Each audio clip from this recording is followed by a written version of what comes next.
एक दिन वो अपने बेटे से कहती है, सुमित बेटा, आज तेरी छुट्टी है तो इसका मतलब ये नहीं कि तू एसी के आगे पड़ा रहेगा। पता भी है तुझे एसी का बिल कितना आता है? अगर तू ऐसे ही एसी चलाएगा तो बिल देने के लिए मुझे अपनी किडनी बेचनी पड़ेगी। माँ, मुझे आराम करने दो। अगर बंदा गर्मी की दोपहर में एसी नहीं चलाएगा तो क्या सर्दी में चलाएगा? बेटा, मैं एसी बंद कर रही हूँ। अगर तूने एसी दोबारा चलाया ना तो तुझे मेरी लाश पे से होके गुजरना पड़ेगा। इतना कहकर कमलेश एसी बंद कर देती है। शाम होती है और कमलेश घर का सामान लेने के लिए मार्केट चली जाती है। मार्केट से वापस आते ही वो खुश होकर सुमित को आवाज लगाते हुए कहती है, बेटा तुझे पता है मैंने एक ऐसा रास्ता निकाला है कि तुझे गर्मी भी नहीं लगेगी और बिजली की बचत भी हो जाएगी। अब क्या तरकीब निकाली है आपने, बताओ मुझे। कमलेश अपने थैले में से बीजना निकाल कर सुमित से कहती है, इसे ले, तुझे हवा भी लगेगी, बिजली भी बचेगी और तेरे हाथों की एक्सरसाइज भी हो जाएगी। माँ, आपने तो हद ही कर दी। अब एसी होने के बावजूद भी हाथ से पंखा करूँ क्या? इतना कहकर सुमित बाहर चला जाता है। ऐसे ही वक्त बीतता जाता है और कमलेश आए दिन बिजली बचाने की तरकीबें लगाती रहती है। लेकिन जब कभी कमलेश आसपास नहीं होती तो सुमित जमकर बिजली का इस्तेमाल करता।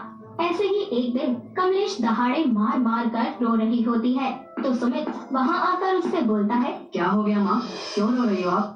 कोई मर गया क्या? अरे कोई क्या मरेगा, मैं ही मर गई हूँ। अरे कुछ बताओ बीबी, हुआ क्या है आखिर? हाय, मैं तो लुट गई, बर्बाद हो गई। हे भगवान, ऐसा दिन दिखाने से पहले मुझे उठा क्यों नहीं लिया तूने? मैंने इतनी बिजली बचाई फिर भी 1000 रुपए का बिल कैसे आ गया? माँ, बस 1000 ही तो हैं, ज्यादा थोड़ी हैं। रो क्यों रही हो? अरे हद करता है तू भी। 1000 रुपए कम होते हैं क्या? मेरे टाइम में 1000 रुपए में क्या क्या आ जाता था। मैं ऐसे चुप नहीं बैठूंगी, बिजली बिल वाले के ऊपर केस कर दूंगी। अरे माँ, इतना मत सोचो, मैं भर दूंगा बिल। रोना बंद करो पहले। दिन बीतते जाते हैं और एक दिन सुमित अपनी प्रेमिका रिया को अपने घर लेकर आता है और सुमित अपनी माँ को आवाज लगाते हुए कहता है, माँ बाहर आओ, देखो मैं किसे लाया हूँ। कमलेश बाहर आकर बोलती है, अरे ये तो कल्लू हलवाई वाले की लड़की है ना, तू इसके साथ क्या कर रहा है? हाँ माँ, ये वही है। हम दोनों एक दूसरे से बहुत प्यार करते हैं और शादी करना चाहते हैं। ऐसे कैसे? पहले मैं तेरा टेस्ट लूंगी, अगर तू पास हो जाएगी तो तुझे अपने घर की बहू बनाऊंगी। ठीक है माँ जी, जैसा आपको सही लगे। अच्छा ये बता, अगर तेरे घर पे रिश्तेदार आए और सारा दिन फालतू में एसी, टीवी, पंखा ये सब चलाएं तो तू क्या करेगी? माँ जी, तो मैं एसी का तार ही काट दूंगी, ना रहेगा बाज ना बजेगी बांसुरी। वाह बेटी वाह, सच में तू मेरे घर की बहू बनने के लायक है। सुमित, तूने जिंदगी में पहली बार कोई अच्छा काम किया है। कमलेश बहुत खुश हो जाती है और दोनों को गले लगा लेती है। उन दोनों की शादी भी वो बड़े ही धूमधाम से करवा देती है। शादी की रात सुमित रिया से कहता है, रिया, मैं तुमसे बहुत प्यार करता हूँ। मेरी माँ को बिजली कंजूसी की आदत है, उस पर कभी गौर मत करना। उनके साथ हमेशा प्यार से रहना।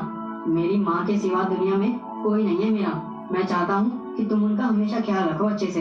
अरे तुम चिंता मत करो, मैं उनका ध्यान बिल्कुल अपनी माँ की तरह रखूंगी। सुबह होती है और सुमित अपने काम पर चला जाता है। रिया कमलेश के साथ मिलकर अपना दिन बिताती है। शाम होती है और सुमित ऑफिस से वापस घर आता है तो अपने कमरे में जाकर वो बहुत ही ज्यादा हैरान हो जाता है। साथ ही रिया से वो पूछता है, रिया, ये पूरे घर में मोमबत्तियाँ क्यों जल रही हैं? ये चल क्या रहा है? अरे मेरी जान, मैंने और मम्मी जी ने घर की सारी लाइट बंद कर दी है। इससे हमारी बिजली भी बच जाएगी और हम सब मिलकर कैंडल लाइट डिनर भी कर लेंगे। सुमित बेचारा कुछ नहीं कहता और खाना खाकर सो जाता है। ऐसे ही दिन बीतते जाते हैं। अब कमलेश और रिया रोज मोमबत्ती जलाकर बिजली बचाते। ऐसे ही एक दिन अचानक सुमित के चिल्लाने की आवाज आती है। रिया और कमलेश भागते भागते उसके पास पहुंचती हैं और कहती हैं, जी आप ठीक तो है ना? अरे बेटा, क्या हुआ? तुझे चोट कैसे लग गई? तुम दोनों की वजह से लगी है मुझे। ये मोमबत्तियाँ जला रखी हैं। अरे कोई ढंग से दिखता भी नहीं है और मैं टकरा के गिर गया। बहुत हो गया तुम दोनों का ड्रामा। अब लाइट जलाओ सब, वरना मुझसे बुरा कोई नहीं होगा। रिया सारे घर की लाइट्स को जला देती है। अगले दिन कमलेश बहुत ही ज्यादा उदास होकर अपने कमरे में बैठी होती है कि तभी रिया वहाँ आकर कहती है, माँ जी क्या हुआ आपको? आप ऐसे उदास क्यों हैं? आप जानती है ना मैं आपको उदास नहीं देख सकती। उदास ना हो तो क्या करूँ बहू, ये सुमित भी ना बिजली बचाने ही नहीं देता मुझे और बिजली बिल बहुत सारा हो चुका है। तो क्या स्वर्ग से उतर के इसका बाप बिल भरेगा? माँ जी, अगर आप बुरा ना मानो ना तो मेरे पास एक फैंटास्टिक आइडिया है जिससे हम बिजली भी इस्तेमाल करेंगे बिल भी नहीं आएगा। हाँ हाँ बहू, बताना नेक काम में देरी कैसी। अगर हम बिजली के खंभे पर तार डालकर डायरेक्ट बिजली ले ले तो फिर तो हम जितने मर्जी बिजली इस्तेमाल करें किसी को पता भी नहीं चलेगा। क्या बात है, मैं वारी जाऊं तुझ पे। अब तक ये आइडिया मुझे क्यों नहीं आया।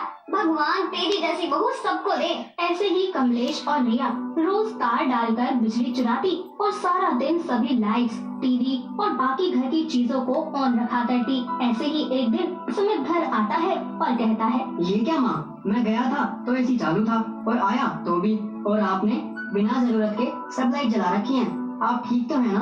अरे बेटा तू भी ना, फिक्र करने की क्या बात है। तेरा जो दिल करे तो वो चला।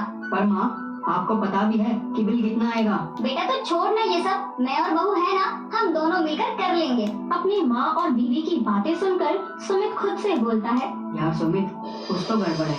देखना तो पड़ेगा कि आखिर ये सास बहू की टोली क्या कांड कर रही है। अगली सुबह तेज बारिश का मौसम होता है और सुमित सोचता है, यार बारिश आने वाली है, क्यों ना घर से बाहर निकल जाऊं और काम पर जाने की बजाय छुप के देखूं कि ये लोग करते क्या हैं। सुमित काम पर जाने के बहाने घर से निकल जाता है और छुपकर उन दोनों को देखने लगता है कि आखिर कमलेश और रिया घर में करते क्या है। इतने में ही रिया और कमलेश चोरों की तरह एक तार हाथ में लिए अपने घर के बाहर निकलती हैं और बिजली के खंभे की तरफ बढ़ती है। साथ ही सुमित ये सब देखकर हैरान हो जाता है। फिर जैसे ही उसकी माँ तार डालने वाली होती ही है तो वो उन्हें रोककर उनसे कहता है, आप लोग पागल हो गए हो क्या? ये क्या कर रहे हो? बिजली है ये, अगर आप लोगों को करंट लग जाता तो पिताजी की तरह स्वर्ग सिधार जाते आप भी। या आप लोगों ने एक बार भी नहीं सोचा कि अगर बिजली डिपार्टमेंट को पता चला कि तुम लोग ये सब कर रहे हो तो कितना जुर्माना देना पड़ेगा और जो बदनामी होगी वो अलग। बेटा सुमित, मुझे माफ कर दे, मुझसे गलती हो गई। मैं बिजली बचाने के चक्कर में अंधी हो गई थी और बहू को भी इस चीज में घसीट लिया मैंने। कोई बात नहीं माँ, मैं आपसे वादा करता हूँ, हम सब बहुत संभाल के बिजली का इस्तेमाल करेंगे ताकि आपको ऐसा कुछ ना करना पड़े। तीनों वापस अपने घर आ जाते हैं और खुशी खुशी बिजली का सही इस्तेमाल करके अपनी जिंदगी की दोबारा एक बार फिर शुरुआत करते हैं।